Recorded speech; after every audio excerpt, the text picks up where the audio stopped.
Pawan Kalyan screen పై police getup లో కనిపిస్తే fans కి వేరే లెవెల్ కిక్. అందుకే ఆయన కెరియర్ లో కూడా చాలా సార్లు పోలీస్ క్యారెక్టర్స్ చేశారు.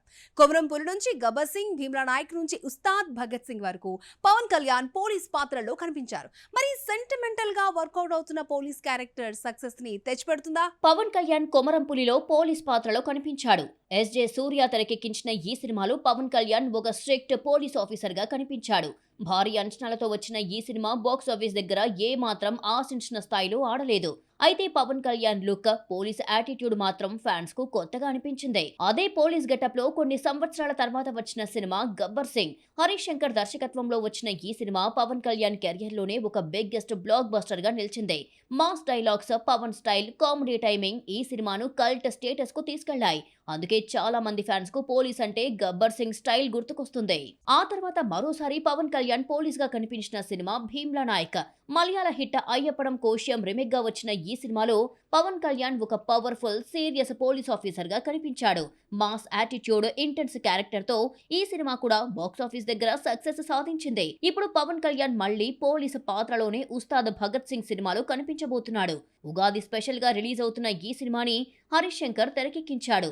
వీళ్లది గబ్బర్ సింగ్ తర్వాత వస్తున్న పవర్ఫుల్ కాంబినేషన్ కావడంతో ఫ్యాన్స్ లో భారీ అంచనాలు ఉన్నాయి. అయితే ఇప్పుడు మళ్ళీ అదే పోలీస్ క్యారెక్టర్ ఫార్ములా వర్కౌట్ అవుతుందా, లేక గబ్బర్ సింగ్ తరహా సీన్స్ తో మళ్లీ వస్తే మొనాటనీ వస్తుందా?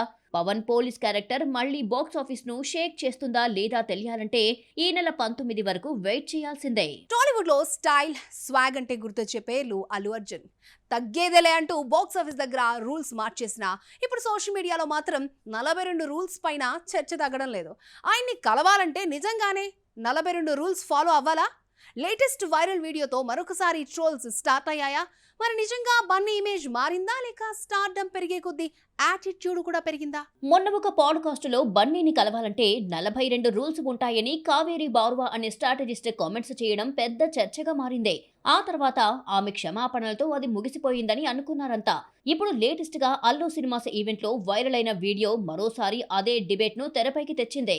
బన్నీ వెనక్కి తిరిగి చూడగానే వెనకాల వస్తున్న వాళ్ళు ఆగిపోవడం చూసి ఇదే బన్నీ రూల్స్ లో 31వ రూల్ అంటూ సోషల్ మీడియాలో ట్రోల్స్ చేస్తున్నారు. అయితే మరోవైపు బన్నీ అభిమానులు మాత్రం వేరేలా చెబుతున్నారు. పుష్ప ది రైస్ తో Allu Arjun pan India star అయ్యాడు. ఆ తర్వాత వచ్చిన Pushpa 2 the rule box office దగ్గర భారీ రికార్డులు సృష్టించి బన్నీ క్రేజ్ ను దేశవ్యాప్తం చేసింది. అందుకే ఇప్పుడు ఆయన చుట్టూ భారీ సెక్యూరిటీ ఉండటం కామన్ అంటున్నారు. అల్లు అర్జున్ రష్మిక మందనాతో కలిసి ముంబైలో పుష్ప 2 సినిమా ప్రమోషన్స్ కు వెళ్లినప్పుడు వారిద్దరూ కట్టుదిట్టమైన భద్రత నడుమ కూడా ఇబ్బందులు పడిన వీడియోను కొందరు పోస్టు చేశారు. సినిమా వాళ్ల మీద ఇలా జనాలు పడిపోతుంటే అల్లు అర్జున్ తనకు కాస్త దూరంగా జనాలు ఉండాలని కోరుకోవడం తప్పేముందని కొందరు వాదిస్తున్నారు. పుష్ప సిరీస్ సక్సెస్ తర్వాత బన్నీ లైనప్ కూడా పూర్తిగా మారిపోయింది. ఇప్పుడు ఆయన బాలీవుడ్ స్టైల్ భారీ మాస్ ఎంటర్టైనర్లకు పేరున్న దర్శకుడు అట్లీతో సినిమా చేస్తున్నాడు. #AA22 గా తెరకెక్కుతున్న ఈ ప్రాజెక్ట్ భారీ బడ్జెట్ యాక్షన్ ఎంటర్టైనర్ గా పాన్ ఇండియా లెవెల్లో ప్లాన్ అవుతోంది. ఇప్పటికే 40% షూట్ పూర్తి చేసుకుంది. అట్లీ సినిమా తర్వాత కూడా అల్లు అర్జున్ మరో తమిళ స్టార్ డైరెక్టర్ లోకేష్ కనగరాజ్ తో మరో పాన్ ఇండియా యాక్షన్ మూవీ కూడా లైన్ లో ఉంది. తర్వాత సుకుమార్ డైరెక్షన్ లో పుష్ప 3 ది ర్యాంపేజ్ అనే ఫ్రాంచైజ్ తో పాటు సందీప్ రెడ్డి వంగ దర్శకత్వంలో డార్క్ యాక్షన్ మూవీ కూడా ప్లాన్ లో ఉంది. ఇలా వరుసగా భారీ దర్శకులతో సినిమాలు చేస్తూ అల్లు అర్జున్ తన మార్కెట్ ను మరింత పెంచుకుంటున్నాడు. ప్రపంచ సినిమా రంగంలో అత్యంత ప్రతిష్టాత్మకమైన అవార్డ్ ఆస్కార్. 2026లో జరగబోయే 98వ అకాడమీ అవార్డ్స్ కోసం బెస్ట్ పిక్చర్ నామినేషన్స్ ప్రకటించడంతో హాలీవుడ్ లో ఆసక్తికరమైన పోటీ స్టార్ట్ అయింది.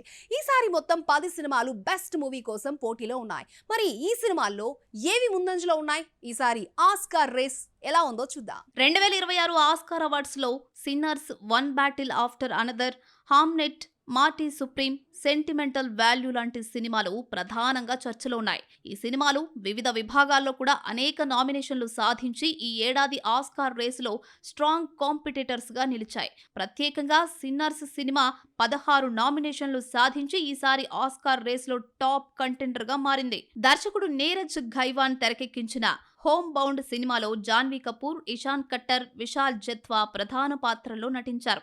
ఈ చిత్రం 98వ ఆస్కార్ అవార్డ్స్ లో బెస్ట్ పిక్చర్ కేటగిరీలో భారతదేశ అధికారిక ఎంట్రీగా ఎంపికై షార్ట్ లిస్ట్ లో నిలిచింది. కానీ చివరి నామినేషన్లలో మాత్రం చోటు దక్కించుకోలేకపోవడం ఈసారి ఇండియన్ సినీ అభిమానులను ఆస్కార్ నిరాశపరిచింది. ఈసారి బెస్ట్ పిక్చర్ కేటగిరీలో మొత్తం 10 సినిమాలు పోటీలో నిలిచాయి. బుగోనియా సినిమా ఒక విభిన్న సైన్స్ ఫిక్షన్ కథతో ప్రేక్షకులను ఆకట్టుకుంది.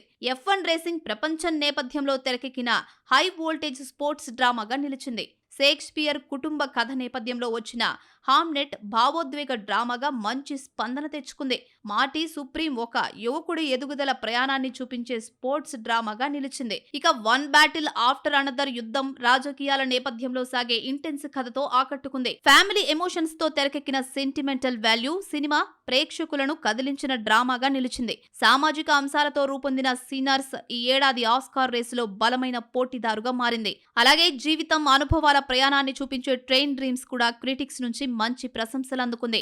ఇలా విభిన్న జానర్లలో వచ్చిన ఈ 10 సినిమాలు ఈసారి ఆస్కార్ బెస్ట్ పిక్చర్ రేస్ ను మరింత ఆసక్తికరంగా మార్చాయి. ఇక 2026 ఆస్కార్ అవార్డ్స్ మార్చి 15న లాస్ ఏంజల్స్ లోని డాల్బీ థియేటర్లలో జరగనున్నాయి. ప్రపంచవ్యాప్తంగా సినిమా అభిమానులు ఆసక్తిగా ఎదురుచూస్తున్న ఈ అవార్డ్స్ లో ఈసారి బెస్ట్ పిక్చర్ ట్రోఫీ ఏ సినిమాకు దక్కుతుందో అన్నది హాట్ టాపిక్ గా మారింది. యూత్ లో ఇప్పుడు మంచి క్రేజ్ ఉన్న హీరోల్లో ఒకరు సిద్ధు జొన్నలగడ్డ. డీజే టిల్లు స్క్వేర్ తో వరుసగా 2 హిట్స్ అందుకున్నాడు. టిల్లు క్యారెక్టర్ తో భారీ పాపులారిటీని తెచ్చుకున్నాడు. కానీ అదే టిల్లు ఇమేజ్ ఇప్పుడు సిద్ధుకి మైనస్ అవుతోంది. ఈ ఇమేజ్ దాటి చేసిన సినిమాలు బాక్స్ ఆఫీస్ వద్ద బోల్తా పడుతున్నాయి. ఇకనైనా తన ఇమేజ్ మార్చుకుని కొత్త సినిమాలు చేస్తాడా లేదా? డీజే టిల్లు సినిమా విడుదలైనప్పుడు Siddhu Jonnalagadda style, dialogue delivery, comic timing youth లో భారీ క్రేజ్ తెచ్చుకుంది. ఆ తర్వాత వచ్చిన టిల్లు స్క్వేర్ కూడా భారీ హిట్ కావడంతో టిల్లు క్యారెక్టర్ ఒక బ్రాండ్ లా మారిపోయింది. కానీ అదే సమయంలో మరో సమస్య కూడా మొదలైంది. ఆడియన్స్ సిద్ధుని ఎక్కువగా టిల్లు ఇమేజ్ తోనే చూడడం మొదలుపెట్టారు. టాలీవుడ్ లో ప్రతి ఏడాది కొత్త హీరోయిన్లు ఎంట్రీ ఇస్తూ ఉంటారు. కానీ కొందరు మాత్రం షార్ట్ టైంలోనే ఇండస్ట్రీ దృష్టిని ఆకర్షిస్తారు. అలాంటి కొత్త పేర్లలో ఒకటి నయన్ సారిక. వరుసగా సినిమాలు చేస్తూ బిజీగా మారుతున్న ఈ హీరోయిన్ ఇప్పుడు బ్యాక్ టు బ్యాక్ సినిమాలతో తన ప్లేస్ ని సెట్ చేసుకునే ప్రయత్నంలో బిజీగా ఉంది. ఇక మరోవైపు విష్ణు విన్యాసం సినిమాలో కూడా నయన్ సారిక కీలక పాత్రలో కనిపించింది. ఈ సినిమాలో ఆమె శ్రీ విష్ణుకు జోడిగా నటించింది. ఫ్యామిలీ ఎంటర్టైన్మెంట్ అంశాలతో తెరకెక్కిన ఈ సినిమా ఫిబ్రవరి 28న ప్రేక్షకుల ముందుకు వచ్చింది. ఈ చిత్రంలో కూడా నయన్ సారిక తన పాత్రతో ప్రేక్షకుల దృష్టిని ఆకర్షించే ప్రయత్నం చేసింది. నయన్ సారిక సినీ ప్రయాణం మాత్రం గమ్ గమ్ గణేష సినిమాతో స్టార్ట్ అయింది. ఆనంద్ దేవరకొండ హీరోగా నటించిన ఈ సినిమాలో నయన్ సారిక కూడా ముఖ్య పాత్రలో కనిపించింది. ఆ తరువాత వచ్చిన ఆయ్ సినిమాలో ఫంక్ పల్లవి పాత్రతో ఆమెకు మంచి గుర్తింపు వచ్చింది. పల్లెటూరి అమ్మాయి పాత్రలో చేసిన నటనకు టాలీవుడ్ స్టార్లు అల్లు అర్జున్, జూనియర్ ఎన్టీఆర్ కూడా ఆమెను ప్రశంసించారు. ఇప్పుడు వరుసగా సినిమాలు చేస్తున్న నయన్ సారిక టాలీవుడ్ లో తనకంటూ ఒక ప్రత్యేకమైన స్థానం సంపాదించుకుంటుందా లేదో చూడాలి. ప్రియదర్శి హీరోగా నటిస్తున్న కొత్త సినిమా సుయోధన. లేటెస్ట్ గా ఈ సినిమా టీజర్ రిలీజ్ అయింది. వైఎస్ మాధవరెడ్డి తెరకెక్కిస్తున్న ఈ సినిమాలో ధృషికా చందర్ హీరోయిన్ గా నటించగా సాయి కుమార్, సీనియర్ హీరోయిన్ ప్రేమ కీలక పాత్రల్లో కనిపించనున్నారు. ఈ చిత్రాన్ని మార్చి 27న ప్రపంచవ్యాప్తంగా విడుదల చేయనున్నట్లు మేకర్స్ ప్రకటించారు. పాన్ ఇండియా మూవీ నాగబంధం లేటెస్ట్ గా ఫస్ట్ సింగిల్ నమోరే పాటను విడుదల చేశారు. అభిషేక్ నామా డైరెక్షన్ లో రూపొందుతున్న ఈ భారీ ప్రాజెక్ట్ లో విరాట్ ఖన్నా హీరోగా నటిస్తున్నాడు. భక్తి, ఆధ్యాత్మికత నేపథ్యంతో రూపొందిన ఈ పాటను శ్రీమన్నారాయణుడికి నివాళిగా రూపొందించారు. ఈ పాట కోసం ఏకంగా 1000 మంది డాన్సర్లతో గ్రాండ్ గా చిత్రీకరించారు. ప్రియాంక మోహన్ ప్రధాన పాత్రలో తెరకెక్కిన మేడ్ ఇన్ కొరియా సినిమా తాజాగా ఓటీటీలో రిలీజ్ అయింది. ఇండియా కొరియా నేపథ్యంతో రూపొందిన ఈ కామెడీ డ్రామాను దర్శకుడు రా కార్తిక్ తెరకెక్కించాడు. తమిళనాడులోని చిన్న పట్టణానికి చెందిన ఓ యువతి కొరియాకు వెళ్లాలన్న కలతో సియోల్ చేరుకున్న తర్వాత ఎదుర్కొనే అనుభవాల చుట్టూ కథ సాగుతుంది.